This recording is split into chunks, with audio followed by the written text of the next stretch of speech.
franceinter.fr. Dans le Méridien d'Europe ce matin, avec vous, José-Manuel Lamarque, on va évoquer le spectre du référendum indépendantiste en Europe à l'approche des élections régionales du 27 septembre. Et oui, Eric, et comme on dit en catalan, i tant que si, bien entendu, vous l'aurez compris, c'est la Catalogne qui va refaire parler d'elle. Je suis avec Juan José Durado, correspondant espagnol. Juan José, la campagne du référendum catalan n'a pas encore commencé, mais on en parle déjà beaucoup en Espagne.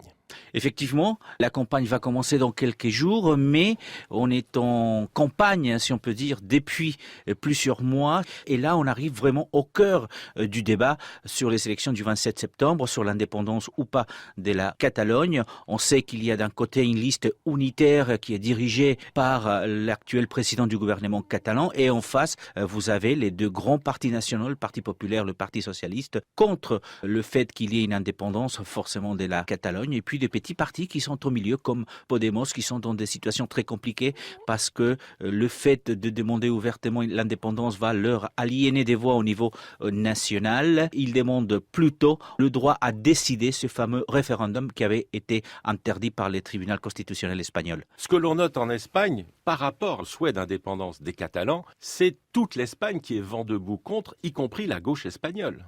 Y compris la gauche espagnole, avec notamment le Parti socialiste qui clairement s'est montré contraire à une déclaration d'indépendance de la Catalogne, même s'il est favorable à qu'il y ait un changement ou deux changements dans la Constitution pour qu'on puisse reconnaître le fait différentiel de la Catalogne, mais pourquoi pas aussi du Pays Basque, puisqu'il y a plusieurs régions dites historiques en Espagne. Donc les socialistes sont pour une Catalogne espagnole, sachant qu'il faut effectivement reconnaître cet fait différentiel des Catalans, des Basques ou des Galiciens par rapport aux autres régions non historiques. Qu'est-ce qui gêne les Espagnols du fait que les Catalans veulent retrouver leur indépendance? Mais déjà, quand on souhaite un référendum d'autodétermination pour décider si on veut ou pas être indépendant, il faut tout simplement rappeler que la démocratie espagnole, il y a à peu près 30 ans, les Catalans avaient décidé qu'ils restaient espagnols, ils avaient voté une constitution, ils ont voté un statut d'autonomie qui leur donne d'ailleurs une grande place d'autonomie. Mais qu'est-ce qui s'est passé en 30 ans alors?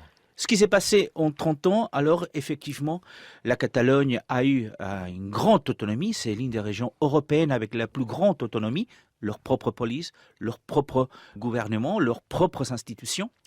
Mais la crise économique, il faut accentuer ce point-là, la crise économique étant passée par là a exacerbé le désir d'indépendance parce qu'on a trouvé que le coupable de cette crise économique en Catalogne, c'était pas la mondialisation, c'était Madrid, c'était le reste de l'Espagne. En Catalogne, on dit, on paye pour les autres. Est-ce que c'est pas le réflexe aussi d'une des régions les plus riches d'Espagne? C'est une région des plus riches d'Espagne. Même la plus riche. Même la plus riche, avec un apport au PIB espagnol très important. Le premier avec la région de Madrid. Mais c'est vrai qu'il y a eu une radicalisation des partis catalans, puisqu'aujourd'hui, on voit qu'à la tête de cette demande d'indépendance, on retrouve le centre droit catalan. Juan José, donc rendez-vous en fin septembre. Ça va être chaud pendant un mois en Espagne. Ça va être chaud pendant un mois en Espagne jusqu'au 28 septembre.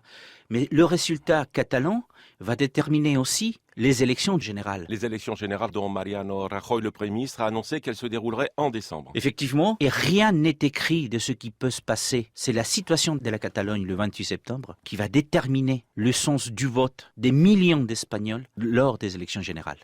Et ce vendredi 11 septembre, ce sera la journée de la Catalogne. Les indépendantistes organiseront une manifestation qui donnera le coup d'envoi de la campagne pour les élections régionales. Le journaliste espagnol Juan José Durado était au micro de José-Manuel Lamarque, que l'on retrouve demain.